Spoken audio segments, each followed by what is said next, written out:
You tell me with the two hands, I'm too bad. Wonder what your things are like. Need me to get your bills paid. That's what you said. I guess I'm just too fake for that. Hi guys! Welcome back to our channel. We are Den and Berto and nandito pa rin tayo guys sa Chongqing, China. Marami tayong pupuntahan ngayon guys. Ibisitahin natin yung mga old street. Correct. Tapos pupunta tayo sa sikat nila na square. And yung river, sana mapuntahan natin today. And guys, for our first agenda for today, you cannot complete your China exploration without seeing any of the pandas. Yes, puntahan natin yung mga tropa nating pandas. Guys. Let's go. Tara. Punta na tayo guys sa Chongqing Zoo. Sasakay lang tayo ng Didi. Ito yung ride-hailing app nila at na-download lang kayo ng Alipay app at kasama na dun yung Didi. Very convenient bumiyahe dito sa Chongqing, honey, Kaya no? nga. Using the Didi app. Sobrang dali na. Saka, hindi siya expensive Alam na alam mo kapag nasa isang zoo ka na, if sa labas pa lang, panay na yung mga ganitong klaseng merch. Sa harap dito, yung ticketing area, Guys na meron kasamang mga kids, pwede dito mag-rent ng stroller. Ito yung stroller guys. So, scan the QR code, 10 yuan lang. Galing Oo, tas dyan mo din ibabalik. Guys, alam niyo yung panda, Chinese icon talaga siya. Sikat na sikat talaga sila dito kasi dito talaga sila nakikita. At Oo. grabe guys, sobrang cute nila. Ang ginagawa lang talaga nila dito ay kumakain ng bamboo which is 99% of kanilang kinakain. Bamboo eating machine daw sila, Bamboo honey. eating machine kasi kakain, eat, sleep, repeat. Tutulog. alam ba ninyo guys kung bakit tulog ng tulog yung mga panda? Energy efficient kasi sila. Dahil konting calories lang yung kinakain nila tapos puro fiber, kailangan nilang magtipid ng energy. At guys, alam nyo ba na yung mga newborn na mga panda, kung gaano sila kaliliit, para lang silang mga bubuit. Talaga? Ganun, tas lumalaki sila ng ganyan. Diba? Guys, dito sa Chongqing Zoo, hindi ka mahihirapan na hanapin yung panda kasi Oo. pagpasok pa lang bungad. Bungad Andun na, andun na lahat. sila agad. Hindi katulad ng ibang zoo na pupunta ka pa sa pinakadulo para may reward na doon mo sila makikita. Ito talaga, nandyan everywhere. Everywhere. Hindi kayo mag-aagawan sa view ng panda kasi ito, may isa na naman. Ang sila. galing. Lagi silang nakahiga, no? Lagi silang nakahiga. Lagi Actually silang guys, nakachill. ano na kasi ngayon, 12 noon. So, ang siesta gising time talaga nila is 8 to 10 a.m. So, if you want to see okay. them eating and super active, pumunta kayo ng maaga. Kasi Okay. doon sila kumakain. Kasi ganyan time. Tingnan nyo, oh. Tulog Ang na sila. sarap. Sarap naman ng tulog. Sarap nito. naman ng tulog nitong mga to.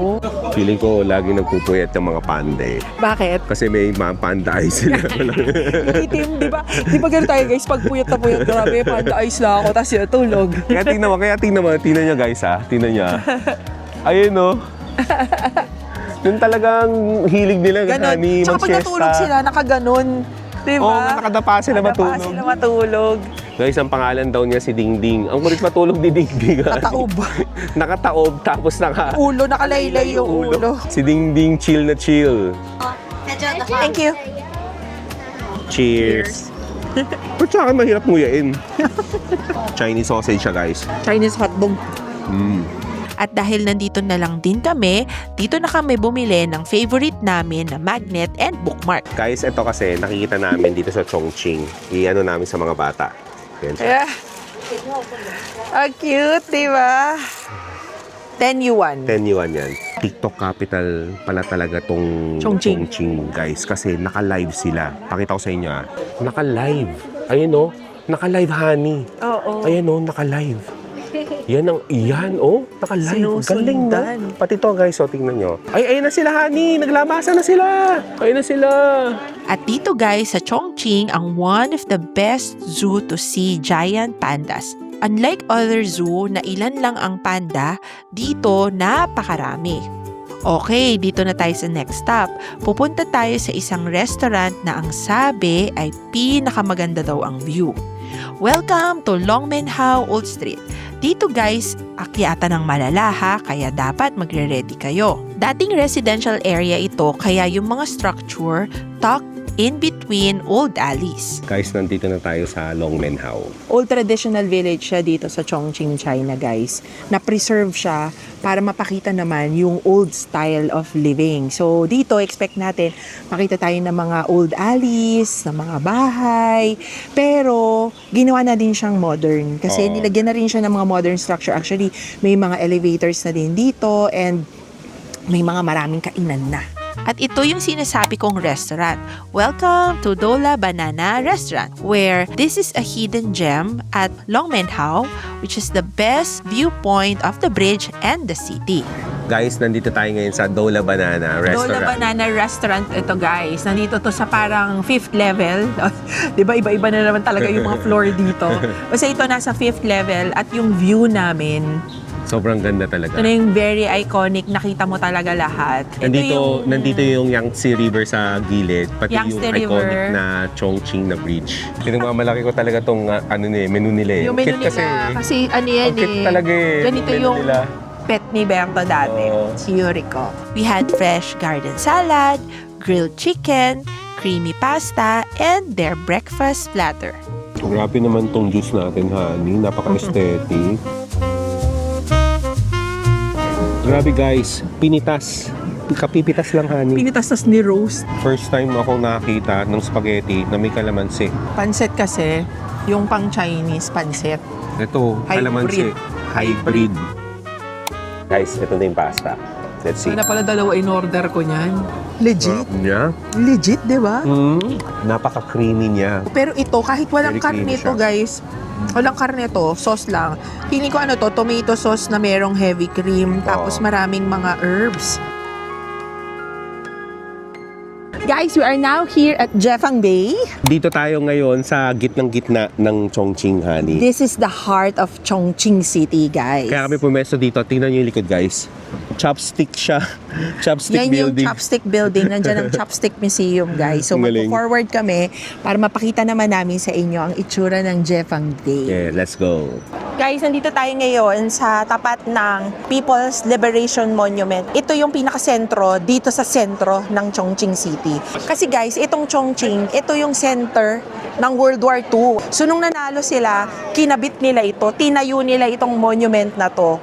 Simbolo ng freedoms, ang dami. Simbolo ng freedom and resiliency. So yung mga tao nagpupunta talaga sila dito para tingnan talaga yan. At ito guys, ang Tourist spot siya. kilometer zero dito sa Chongqing.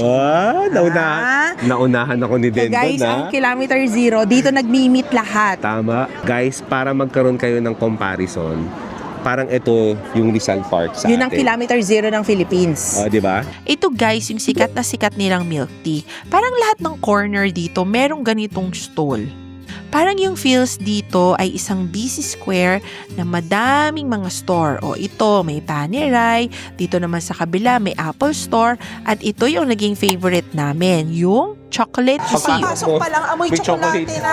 Tapos Grabe. chocolate yung mga sculpture. Bawal daw hawakan yung Bawal mga hawakan. chocolate Tingnan natin sculpture. guys, check natin to. May chocolate siya guys. Please Guys, do not lahat ng touch. to ay tsokolate. Ito din sa Tsokolate. kabila, Pati panda. pati panda. Pati panda chocolate. Chocolate art exhibit siya guys. Art exhibit talaga siya, guys. So lahat ng ito, Chocolate. tsokolate silang lahat. Tingnan naman ninyo guys, pati painting made up of chocolate. Ano mo, honey? Oh, free taste, honey. Free taste. Thank you. Free taste. Thank you. Ano? Kumuha na ng basket. Sarap. Para sa mga kids, kumuha kami ng 2 ganito. Mga cute na dispenser. Tapos, i-refill mo lang siya.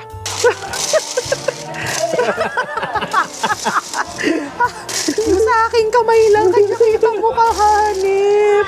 Hanip, hindi pa yan. May laman pa yan. Okay. Feeling ko guys, hook yung chocolate museum na yun eh. Para mapabili ka dito, hook Oo, yun. bibili ka talaga. Kasi nga pagkakita mo mga tsokolate, gusto Amoy mo pala, may chocolate. tsokolate. Ito naman yung ginawa namin. All you can fit chocolate. Kukuha ka ng garapon tapos lagay lang ng lagay sa lahat ng magkakasya. Dito na tayo sa Bayi Road. Nasa gilid lang ito ng Jeffang Bay. Guys, nandito tayo ngayon sa gitna ng Food Street Hall ng Jeffang Bay. Grabe, sobrang daming tao at amoy na amoy namin ang bango, Kaya nga, literal. tingnan natin kung anong pwede makain dito. Guys, pakita ko sa inyo yung vibes dito ah. Grabe. Bilis, bilis, bilis!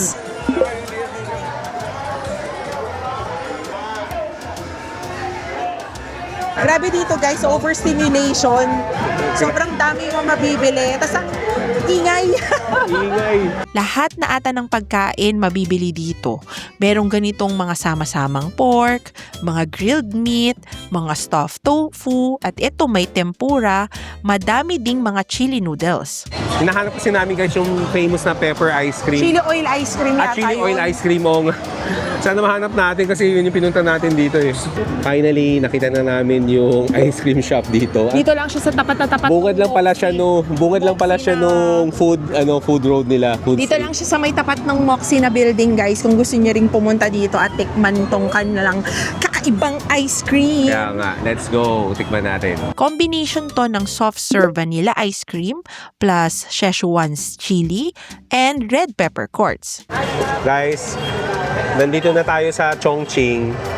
Nandito tayo sa chili capital ng China. Siyempre, Hindi natin palalagpasin na hindi kakain ng chili oil ice cream, guys. Let's see kung lupit ano ni lasa niya. Berto guys. Chili oil ice cream. Chili oil ice cream. Hindi yan kumakain ng maanghang pero kakain ng chili oil ice cream ah. Grabe guys, ito siya. Yan. Wow. Ano? Hagod. Kamusta? Grabe yung solid nung chili honey. Pero masarap siya kasi nakaka-complement yung sweetness ng ice cream. Wow. May konting alat siya eh. May Alat. konting alat siya. Pero galing galing nung combination nila. 10 yuan. Para paubuhin ka ng ganyan, guys. 80 pesos. Not 80 bad. pesos.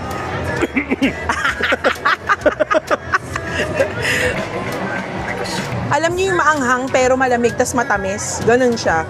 Very unique yung experience. Very unique yung taste. May parang crispy eh. Siguro yun yung mga chili flakes, no? Oo. Ayos naman para sa akin. Worth naman yung 10 yuan. Pwede kayong maghati-hati para may experience. Ako na kumain. Okay na, tara na. No, Pinapanood lang kita, hindi ako nagsasalita. Sarap na. Hinihintay ko kasi umubos si Den eh. Grabe, hindi umuubos. Tibay. Dito naman tayo guys sa Chongqing Grand Theater kasi gusto naman namin ma-experience ni Berto na bumaba doon sa mismong riverbank. Alam nyo guys, ang lain na ng nilakad namin ni Den. Nakarating na tayo sa Intramuros. Ito, sa Intramuros pala tayo. Grabe. Alam mo, ang efficient dito ha, kahit saan may toilet. Ah, Yung talaga? toilet nila, ayan, Ayan, o, may malinis. toilet. Tapos, merong inuman ng tubig. Ayan o. Punta na tayo sa Intramuros. So, ay hindi. Great Wall of China kasi ito. Oo nga, tama. Maling daan. Yung Great Wall. Maling daan guys. Pakita natin sa kanila kung gaano kaganda yung pagbukas ng cyberpunk lights. Cyberpunk mode. Chongqing. Nakaka 20,000 steps na ata tayo. Hindi pa. Puro DD taxi, 20,000 steps. 2,000 steps. Puro Uy, DD. bakit stairs naman? Pag nakita mo Baka yung flight. 1,000 lang yung... Uy, pag nakita mo yung flight ko dito, 15 flights, tama. ganon. Tama, ito na ang tamang daan. Maghihintay na kami nung pagbukas ng ilaw guys. Dito Ito na kami sa gilid ng riverbank. river. Sa ilalim kami ng tulay, guys. At speaking of tulay, at sa ilalim ay ang river, mapapansin namin, ito napansin na namin nung umpisa, guys, walang amoy. Walang amoy yung river. Ito yung fields dito sa gilid ng Ay, river. yung mga ilaw, grabe. Sineset up na nila yung mga ilaw, guys. Ayan, Ito, full ito, set ito, up. ito, Tingnan mo ito, ito. Kasi mamaya wala ng ilaw dyan eh. Para makapag-picture sila. Oo. Kailangan. Kasi dito talaga, guys, ano talaga eh, normalize talaga yung mga nagko-content. Tsaka marami, as in kahit matanda, nagti-tiktok, ganyan. Sa oras na to, kapopost lang ng ating Tito and Tita Reels. Ganyan kami gawa ni Den ng Reels. Kailangan malaki yung text overlay niyan, honey, para mabasa ng mga tito at tita. Kasi ang hirap nang basahin Kaya yung lilito nga text overlay. Kailangan ko pa ng magnifying lens. Ito, basang-basa na yan. Hindi mo na Basang-basa. kailangan ng salamin. Tito Reels dito sa Chongqing. Kaya pag nandito din kayo guys at ginaya nyo ito at dito nyo nakuha sa amin, Den and Berto, please tag nyo kami para naman magkakonek-connect naman tayo at nalaman namin na na-experience din ninyo ito. Tama. 57, 58, Oh my gosh, ayan na. 59.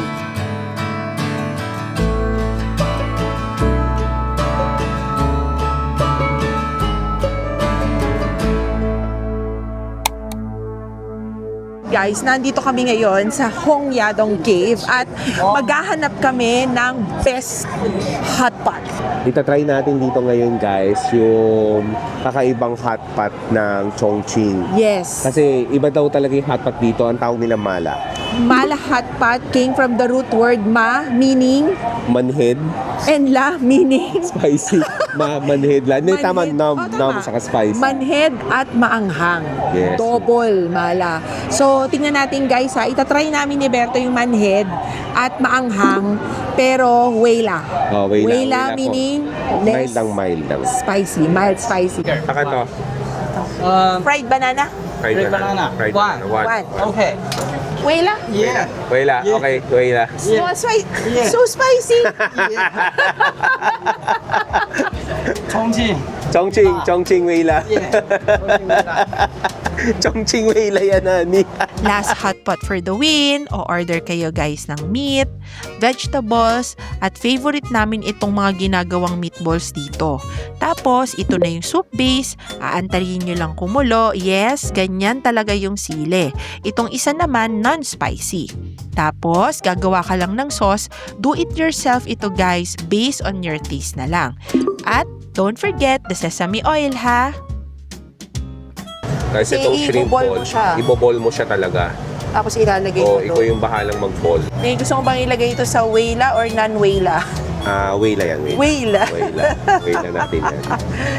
I-wala Tenga natin ng- yan. Yan sa non-wala. Hati, half-half. Wala, non-wala. Okay, okay. Mushroom yun, guys. Guys, ito yung sinuggest ni Sir na drink namin. Ano to, Annette, honey? Peanut milk. Kasi nga nakaka-neutralize ng anghang yung milk eh. Guys, kainin ko muna tong banana. Dessert agad. Stop! Ang sarap. Ang ginalagay kong sauce, yung sesame paste, cilantro to, di ba? Ayun na Yeah, to. cilantro. Cilantro, saka garlic. Ito Garlic. yung best na combination eh, sabi dun sa nabasa ko. Ayan na. Tingnan natin yung unang anghang ni Berto, ha. So, yan, guys. Ididip mo siya. Sasawsaw mo siya dun sa sauce na ginawa mo. Tapos, this is Siyempre, ito yung it. kanin. Yes, yes, yes. Okay naman yung ang hanghan eh. Hindi overpowering. Tikman natin yung Ayan shrimp, guys. Yung shrimp ball. Yes. Sarap siya. Sarap shrimp. Typical na shrimp ball na ginawa. Masarap siya. Malinam lang. So, kinakabahan ako sa mga life choices namin ni Berto. But, hindi tayo dapat mapadara, guys. Because, bakit pa tayo naandito kung hindi natin matitikman ang kanilang cuisine? Oo nga. Ang specialty nila na Best seller Sichuan. nila. Alam nyo ba guys, dito sa Chongqing, almost, nandito ang Guinness Book of World Record bilang hot pot country at hot pot restaurant. Nandito din talaga ang sentro nito at hindi kayo mauubusan talaga Oo. ng hot pot. Kahit saan kayo magpunta, may hot pot. Sabi nga daw, 50,000 daw ang hot pot restaurant Di dito. ba? 50,000. Ang dami nun. And alam nyo ba guys, kung bakit sobrang gustong-gusto nila ng hot pot? Ah. At paano nag-originate yung hot pot? Ito habang pinapakuluan ko lang to. Kasi, di ba yung Yangtze River? Maraming mga nagtatrabaho dyan. Tapos, kailangan daw nilang ma-release yung init ng katawan nila. Oo. Kasi nga mainit dito tsaka ma-humid. Di ba parang sabi ko, baka parang ang weird, no? Pero yun daw, yung mga natrap na init, kailangan na i-release pag kumain sila ng maanghang. So, I think okay na ito. Perfect yung luto mo, honey, ah. Perfect ba? Oo nga. Perfect pa. Actually, kinakain naman parang meron pang konti pa. Actually, kinakain naman ng roto eh. Hindi, baka yung pula na kasi niyan. Yung pula nung ano, o Grabe kasi guys, yung ano nito eh. Okay? game. Yung maanghang, Saktong maanghang lang. Hindi ka uubuhin maanghang. Sarap! Yun yung technique, yung sa sesame paste. Kasi guys, Sesame nakaka-neutralize talaga yung sesame eh. Alam nyo guys, yung usok lahat nasa akin eh. Hindi, wala. Ay, pumunta sa akin. Hindi, pag ganun siya. Bukas yung pores. Bukas Pwede yung ka pores naman ng facial. mamaya. Perfect way to end this Chongqing China travel series. If you love this series, guys, as much as we love it, please like and subscribe and comment down below. Magtanong lang kayo ng mga itineraries sa gusto nyo, tutulungan namin kayo. See you guys on our next adventure. Bye!